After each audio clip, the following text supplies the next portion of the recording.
Hey, welcome to Kate Crafts. I'm Kate. Today I would like to share with you my make for Scrap and Stamp's Birthday Bash Inspiration Hop. Let's get started.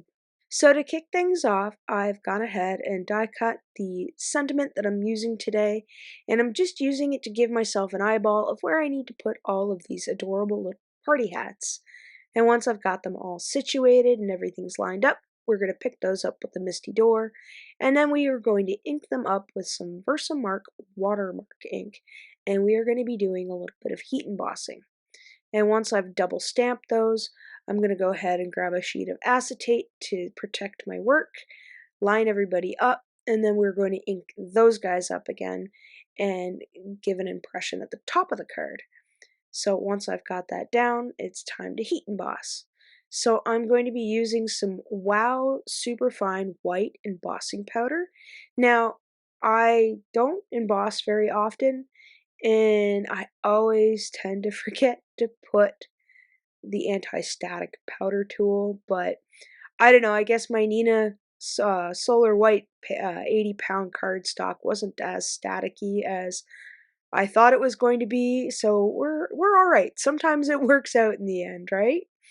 So once I've heat embossed all of that, we are going to go in with some cracked pistachio, some wilted violet, and some Mermaid Lagoon distressed oxides, and we're just going to make a mess. I was inspired by some color combinations that I saw on Pinterest earlier in the week, and I wanted to give them a try, so that's what we're doing today. And while I'm ink blending, I probably should tell you a little bit about the Scrap and Stamp Inspiration Hub. You see, each stop along the way will show you a new design to inspire you. As always, we will be giving away a $50 gift certificate to one lucky winner who leaves a comment at each of the stops along the way. Every stop is another chance to win, so please share the love with all the talented makers. The winner will be announced for our birthday bash hop at the end of the month on the Scrap and Stamp blog, so be sure to go ahead and check that out. You might have won last month, so might want to double check. So once I've gone ahead and blended all that in, we're going to go back and just kind of smooth out our lines a little bit, not being too fussy about this, just trying to even things out to make them look all relatively okay. Because we're going to try, or I should say attempt to do a little bit of splatter, but you'll see here in a minute. So once I've got that done, we're going to take a microfiber cloth and just kind of buff off the white. And now I'm switching out my cloth here so I don't contaminate the next one. And I really love this emboss resist technique, especially with the white poking through like that. I think it looks absolutely fabulous. So now I'm going to throw some water on my little make art station, and then I ended up dropping a big flop of it.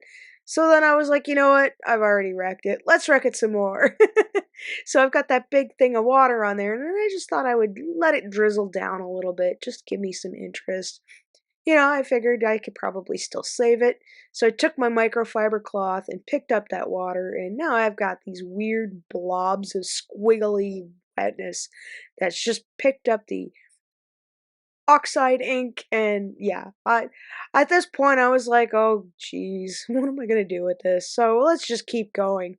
Now I've got the happy birthday sentiment cut out 3 times, and we are going to stack these up to give the happy birthday a little bit of dimension. Now I've cut these out of 110-pound cardstock, and I'm just giving them little dots of glue around so that way we could stack them all on top. And once we've got that mashed together, we'll make sure that it's nice and stuck, and then we'll put a brick on it and continue on with the next one. And once we've got the desired amount of glue, we'll go ahead and pick that one up very carefully. I don't know where my reverse tweezers are at this point. And we will stack that third bit on top of the first 2, and we'll make sure that everything's mashed down, and then we'll put it aside with a brick on it. So next we are going to take our panel that's had some time to rest, and we are going to trim this down as best as we can. I'm just shaving off little bits off the end, so that way we have 4 inches by 5 1/4 inches. And then once I've gone ahead and am satisfied with my trim, we are going to go ahead and bring in a black panel cardstock that measures just a smidge bigger than our panel. So I'm going to add what's left of my double-sided tape here, and then we're going to come in with some more glue, and I'm just going to go around the edges to make sure that this gets enough glue because this panel is a little bit warped. Now you could go in with some foam tape, but I didn't reach for my foam tape this time around and thought I would just go with some regular old liquid glue.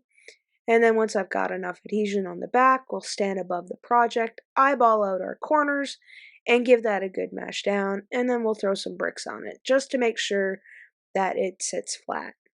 And once that's sat for a while, and I've gone ahead and grabbed something to drink, and had a snack, I have come back, and we are going to put on the happy birthday sentiment the same way that we did with stacking them, so to speak. So I'm just going around putting little tiny dots, and once I've got enough dots of glue, we're going to stand up and kind of line this up here so that way I can kind of get in the center of it all. And then we'll put another brick on it and let it sit for a while, and I'll go do something else for a second. Well, it was more than a second. So once I inspect my handiwork, we are going to grab some liquid glue again and put this on the back of it, and then we'll glue this down to our card base. So we'll make sure that we get close enough to the edges that they won't squidge through, and then we're just going to go all willy-nilly with the glue because I didn't put any double-sided tape on the back of this, which I probably could have, but I just decided to go with the liquid glue because sometimes you do liquid glue.